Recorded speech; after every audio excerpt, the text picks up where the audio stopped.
बच्चों, आज मैं कविता पढ़ूंगी रोटी और स्वाधीनता, रोटी और आज़ादी। इस कविता के कवि हैं रामधारी सिंह दिनकर जी।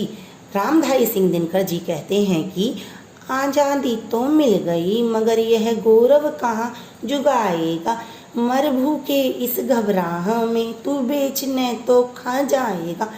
आज़ादी रोटी नहीं मगर दोनों में कोई वैर नहीं, पर कहीं भूख बेताब हुई तो आज़ादी की खैर नहीं। कवि कहते हैं कि आज़ादी तो मिल गई है, क्या भारतवासी इस आज़ादी को, इस गौरव को, इस शान को हमेशा के लिए बनाए रख पाएंगे? कहीं ऐसा तो नहीं है कि भूख की घबराहट में, बेचैनी में व्याकुल होकर इस आज़ादी को बेच तो नहीं खा जाएंगे?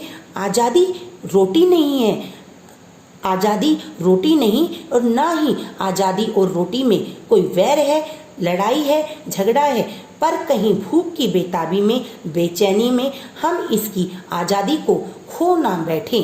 अर्थात हमें अपने भारत देश की आज़ादी को हमेशा के लिए बनाए रखना है। हो रहे खड़े आज़ादी को हर ओर दगा देने वाले, पशुओं की रोटी दिखा उन्हें फिर साथ लगा लेने वाले, इनके जादू का जोर भला कब तक वो बुक्ष सह सकता है कौन पेट की ज्वाला में पकड़कर मनुष्य रह सकता है। कवि कहते हैं कि हर जगह आज़ादी को दगा देने वाले, धोखा देने वाले चारों तरफ खड़े हुए हैं। कहीं ऐसा तो नहीं ये असामाजिक तत्व हमें पशुओं की रोटी दिखाकर और हमारे को खरीद लें और हमारी आज़ादी को धोखा दे दें। इनके जादू का जोर हम कब तक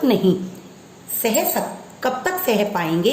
अर्थात इनके जादू में, इनके बहकावे में कहीं हम अपनी भूख से व्याकुल होकर इनके बहकावे में आ ना जाएं है, और पेट की भूख को हम कब तक पकड़कर सह पाएंगे? अर्थात हम अपनी पेट की भूख को अधिक देर तक नहीं सह पाएंगे। झेलेगा यह बलिदान भूख की घनी चोट सह पाएगा, आ पड़ी विपद तो क्या प्रताप सा घास चबा रह पाएगा। है बड़ी बात आज़ादी का पाना ही नहीं जुगाना भी, बलि एक बार ही नहीं उसे पढ़ता फिर दोहराना भी। कवि कहते हैं कि आज़ादी को पाना कठिन नहीं है, लेकिन आज़ादी को बनाए रखना बड़ा मुश्किल है। झेलेगा यह बलिदान भूख की अधिक चोट को कैसे सह पाएगा?